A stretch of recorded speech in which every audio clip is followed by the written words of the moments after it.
This is VOA Africa.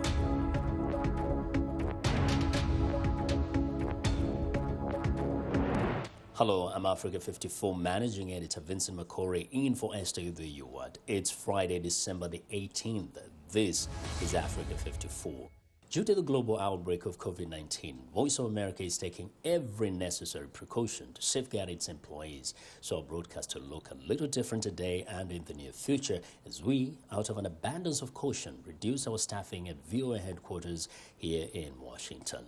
We're working to help keep you informed about what's going on, and we appreciate your staying with us on Africa 54.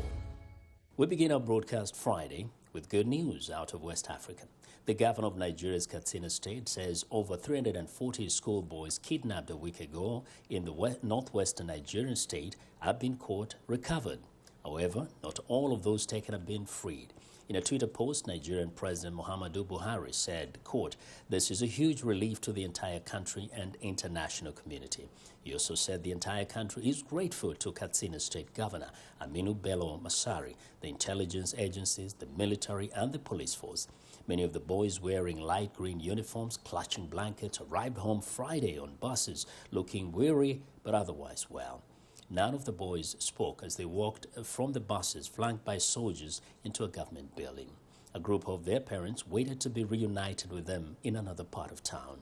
The mass abduction has increased pressure on the government to deal with militants in the north of the country, particularly on President Muhammadu Buhari, who hails from Katsina and has repeatedly said that Boko Haram has been technically defeated. I spoke to Sunny Malumfashi, VOA Hausa Service reporter, and asked him how the rescue happened and what is known about the remaining boys. The state government has secured the release of its abducted students, numbering 344. The governor said the release was facilitated by a committee the government set up, which comprises the heads of the police, army, other security outfits, the special advisor to the governor on security matters, who is standing on the government side, and the national officials of Miyetti Allah, a cattle rearers association in Nigeria. The committee really worked tirelessly, and they have secured the release, and all the students are by now in Katsina. They were driven out with heavy military and security escort right from Zamfara Bush to Katsina. In an interview, the governor said all the students abducted have been released to the state government through the committee. And therefore, we cannot challenge that, but definitely there may be some still roaming about in the bush, those who had earlier ran away for their dear lives, and they lost bearing as to how they can locate the way back to their school or to their respective homes. The Nigerian government says it is reopening 4 border crossings as it moves to ease the protectionist approach it adopted to tackle smuggling and boost local production. Neka Chile has the details. Nigeria will open 4 border crossing points immediately, more than a year after closing all its land frontiers in an effort to crack down on smuggling. At a cabinet meeting on Wednesday, the government approved the reopening of crossings in the northwest, southwest, and south, with the rest reopening at the end of the year. Levies will be kept on imports of rice and some other products. Nigeria closed its land borders last year to curb the smuggling of rice and arms, which it says threatens efforts to boost local production and security. It also sought to generate state revenues through import duties. But that protectionist approach did not fit with Nigeria's membership of the African Continental Free Trade Area, which is due to be launched in January. Despite initial reluctance to join the $3.4 trillion economic bloc, for the fear of exposing local industries to dumping by countries outside Africa, the government ratified its membership last month. That was Neka Chile of Reuters reporting. The coronavirus pandemic has affected people worldwide, including migrants, many of whom have gotten ill, lost jobs, or been stranded in destination countries. VOA United Nations correspondent Margaret Bashir spoke with the head of the UN's migration agency about their predicament. There are about 272 million migrants worldwide. A little less than half of them are women. The UN considers a migrant to be anyone who changes their country regardless of the reason, but most move to seek economic improvement. According to the IOM, India has the largest number of migrants living abroad, more than 17 million. The United States remains the top destination country, home to more than 50 million migrants. Some 3 million migrants have been stranded by COVID-19 lockdowns and border closures, but the virus has not stopped the criminals who exploit those seeking to reach new countries. There are 4 times more arrivals in Italy this year through the Mediterranean, one of the most dangerous routes, than last year. Or if you look to the Gulf of Aden, there are 130,000 people who are crossing the Gulf both ways to reach the Gulf countries, and they did not stop because of the pandemic. More than 3,100 migrants have died trying to reach destination countries this year. Drowning is the most common cause. As some rich nations approve COVID-19 vaccines and begin vaccinating their populations, Vitorino says migrants must not be excluded. It's the responsibility of governments to guarantee that all that are present in their own territory, whether they are nationals or non-nationals, migrants, irrespective of their legal status, have access to vaccines. Because in practical terms, the pandemic has shown us that nobody is safe until everyone is safe. International Migrants Day is a time to recognize migrants' contributions to the countries they settle in and respect their right to seek a better life, says the IOM. Migration is a natural phenomenon of human life. It has always existed and it will go on existing in our world. Migrants are often thought of as being undocumented workers, but the vast majority are legally in destination countries. They work in all fields, from manual labor to specialties, including healthcare and technology. Margaret Bashir, VOA News, New York. Friday is International Migrants Day, and this year has seen a dramatic increase in the number of African migrants trying to reach Europe through Senegal. Several shipwrecks have left hundreds dead. A Senegalese group working with street children explains the dangers of illegal immigration and provides skills and training to keep them employed at home. Alison Lekogo Fernandez has our story, presented by Carol Gunsberg. Mohamed Kaba has been living in the city of Chess for the last 2 months. Originally from Conakry in Guinea, he works as a security guard for a company specializing in renewable energy. His dreams of reaching Europe crashed when he was attacked in Mauritania and lost nearly $1,000 he had saved for the trip. If I had invested the money I saved, today I know very well that I would be better off. Then I just wanted to quit my job and go try my luck. Today I regret it. If I had another chance, I would not go back to that hell. Back in Senegal, Kaba turned to the group that helped him when he was a teenager on the streets. The Pilot Village Association, near Senegal's Lac Rose, welcomes more than 100 street children ages 3 to 25. It's a second chance for these kids to develop autonomy and responsibility through training in carpentry and masonry and counseling about community life. On This Morning, Pilot Village co-founder Sharif Ndiaye is explaining the dangers of illegal immigration and the often poor living conditions of African migrants in Europe. We took in a lot of young people who were migrating from the sub-region. We are offering them this alternative solution of first coming to stay with us in this center and to benefit from the training that we are providing them, which can be a source of income tomorrow. In Chess, Mohamed Kaba receives a visit from Fatih Diop, who is responsible for professional integration at Pilot Village. She comes every month to support him in managing his budget and opening a bank account, but also to help him better integrate socially by strengthening family ties. When you see the journey he has had, the ups and downs he has been through, that he now manages to be independent, to be able to take care of himself. He has a small business in Guinea with his mother. He sells shoes. Not only does he take care of himself, but in addition, he helps the family. I think that's something great. Active for more than 25 years, Pilot Village regularly places nearly 70 young people in jobs every year, helping to contribute to the local economy and discourage illegal migration to Europe.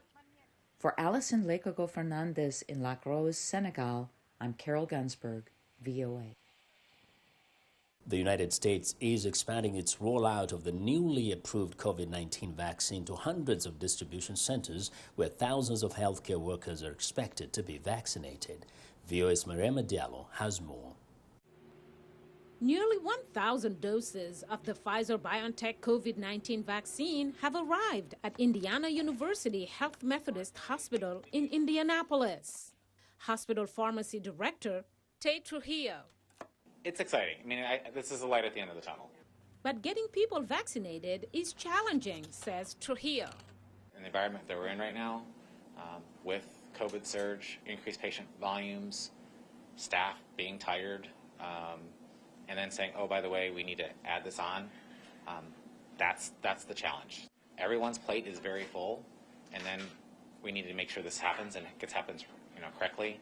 And with the Pfizer product having a very limited room temperature duration, the timing is kind of crucial.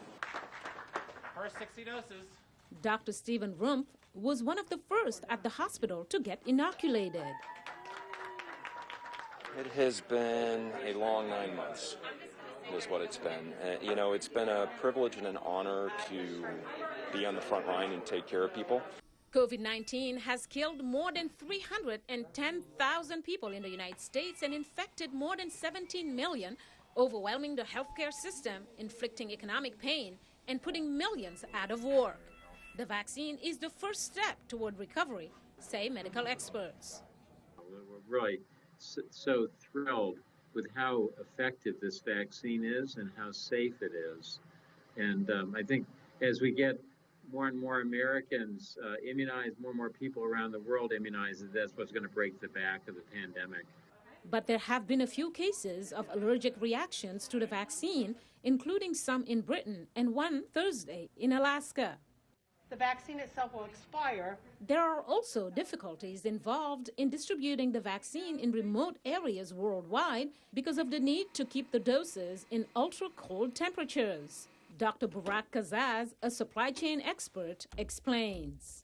If you're going to a metropolitan city in, say, in Africa, the type of logistical arrangement that we make for the US market is no different. However, for remote places, that might be quite challenging. And we might have to use, for example, drone technologies to deliver in such short periods of time these vaccines. Meanwhile, on Thursday, the number of cases worldwide has exceeded 74.6 million, according to a tally by Johns Hopkins University in Baltimore. Mariama Diallo, VOA News.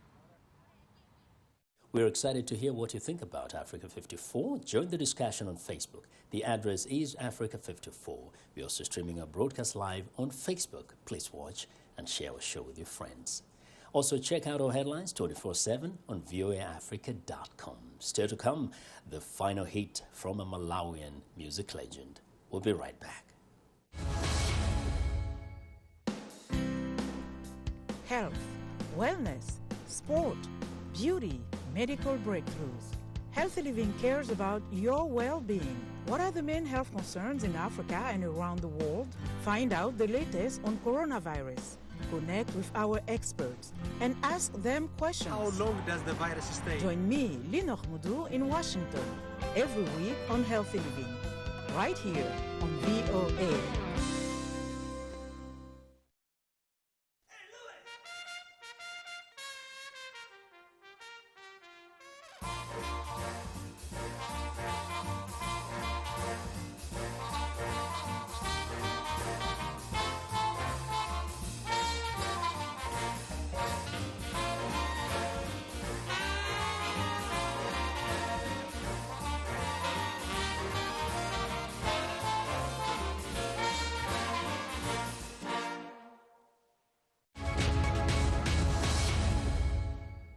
The head of ECOWAS poll observer mission says Ghana's recent elections were transparent and credible.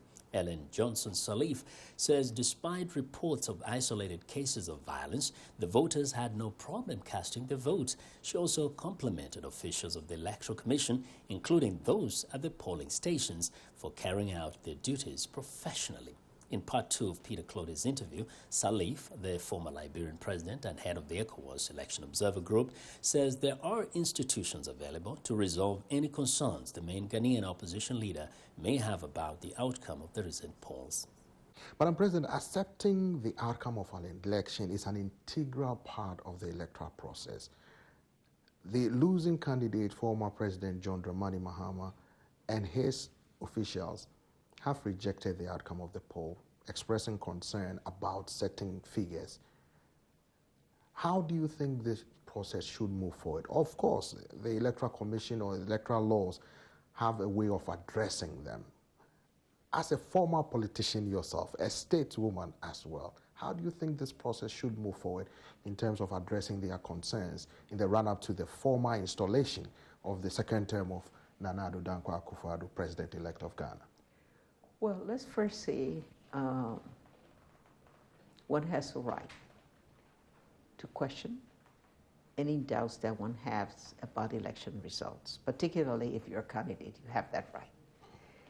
Ghana has established mechanisms to address questions and concerns about the results of the election. In addition, we would like to note that the National Peace Council is an established mechanism for dialogue. So I would expect that, you know, if it's challenged, you know, by the one who lost the election, if it's challenged legally, is one thing. I also expect that it will be accorded by the Peace Council the opportunity for dialogue to ensure that there's satisfactory answers to those questions. And I believe there will be. You know, it will be properly addressed. And at the end of the day, I think you will see the two sides coming together, not only in Parliament, you know, where they're just about have equal strength in terms of their numbers, but also coming together for the common agenda of the development and prosperity of Ghana. Madam President, you know, as you went around, I'm sure you interacted with some of the poll officials. Some people say Ghanaians have a high expectations of transparency and credibility of the elections.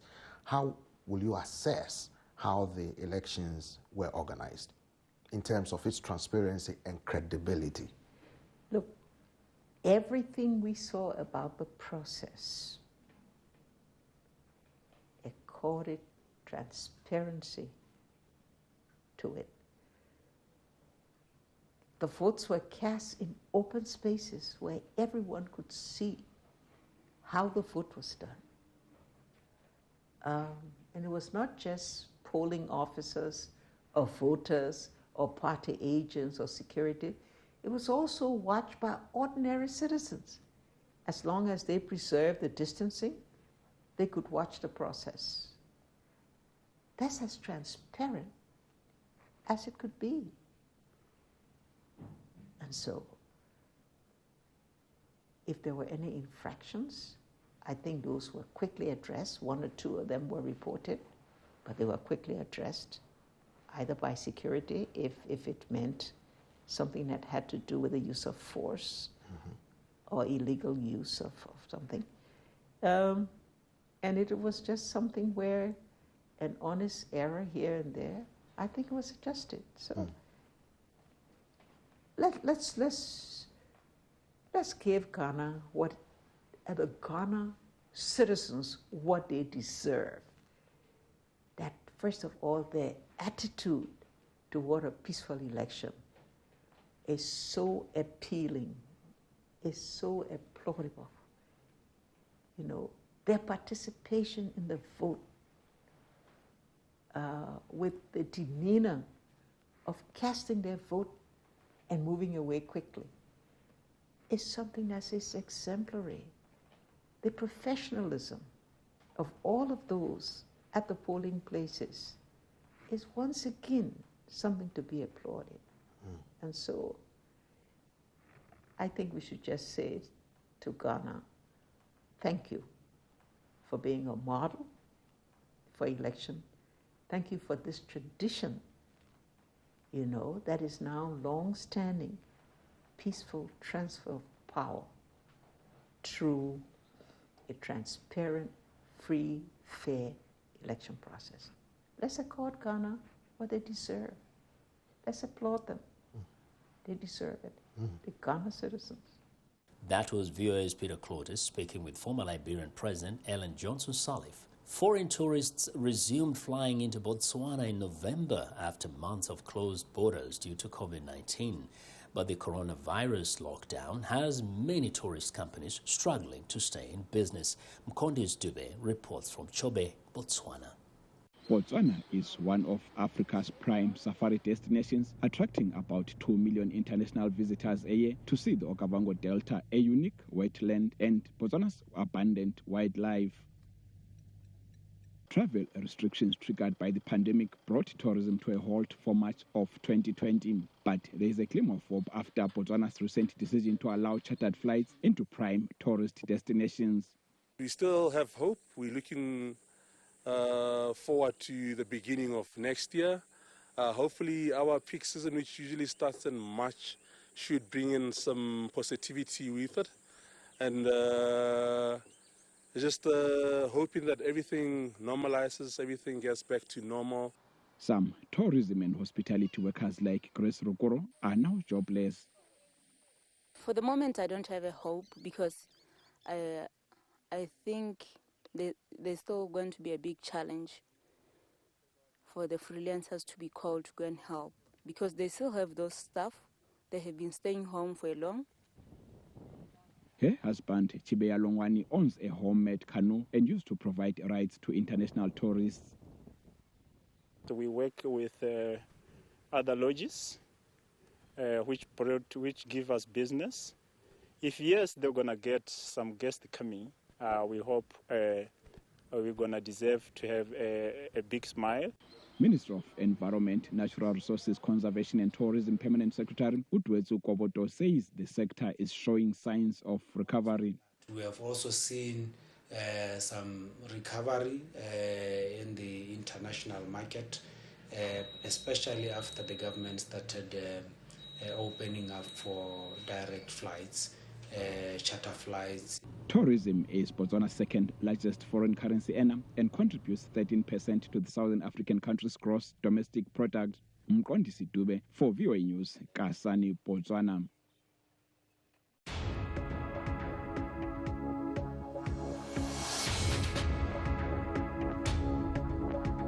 In our entertainment segment, 90-year-old Malawian music legend Gides Chalamanda retires with one final hit and a new grocery store. Heather Maxwell, host of Music Time in Africa, has the story. Gides Chalamanda is the oldest living legend in Malawian music today. But his music risks being forgotten. At least that's the belief that inspired Patience Namadingo, one of Malawi's hottest superstars today, to do a mashup with him in duet.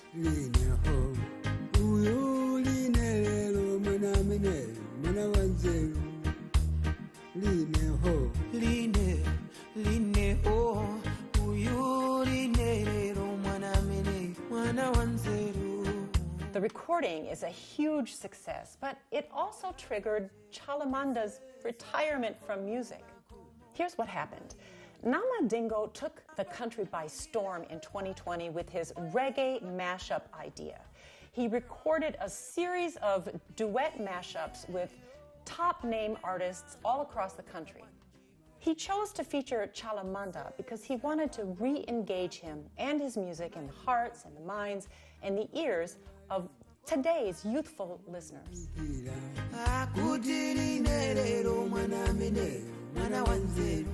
Now, a mashup combines a variety of songs from different genres to create one single new musical work.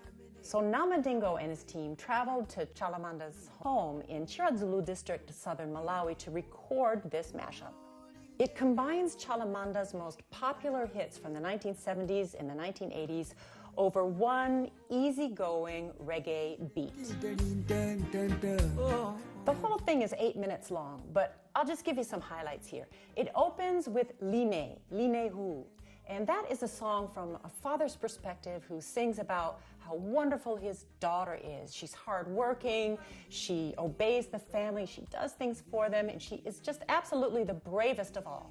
Then we hear one of Chalamanda's songs about his father, and this one is about his father who in real life left the family when he was a boy and never came back.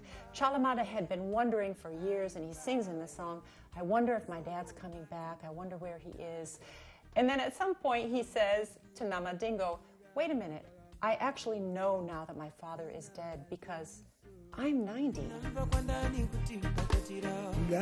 And then we hear Napolo, another hit tune, a true old story about a terrible flood that killed a district commissioner. It swept him away in his car and carried him off into the lake where he drowned. And then there's Buffalo Soldier, probably Chalamanda's biggest hit of all. The whole song is anchored around his refrain, "I want to go to America. I dream about going to America. If I only had enough money, I would go see America." So that sums up the music video. It's 8 minutes long, so you can get on YouTube and watch the whole thing if you want to. But a couple notes. One, Chalamanda did end up going to America. His dream came true in 2016, 40 years about after the release of that song.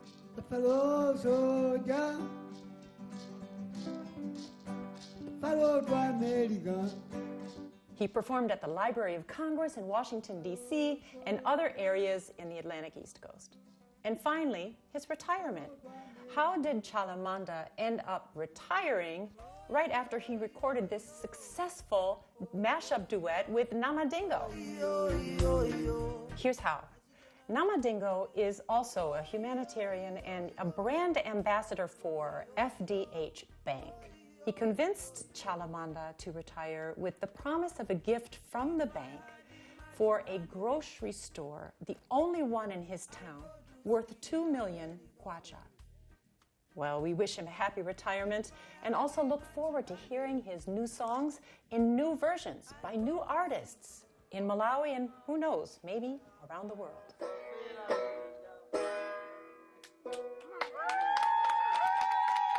That was Heather Maxwell, host of VOA's Music Time in Africa, with a feature on Malawian music legend Gide's Chalamanda. And that's our show for today. Be sure to watch Africa 54 on our website at voaafrica.com. From all of us here in Washington, thanks for watching and have a great weekend.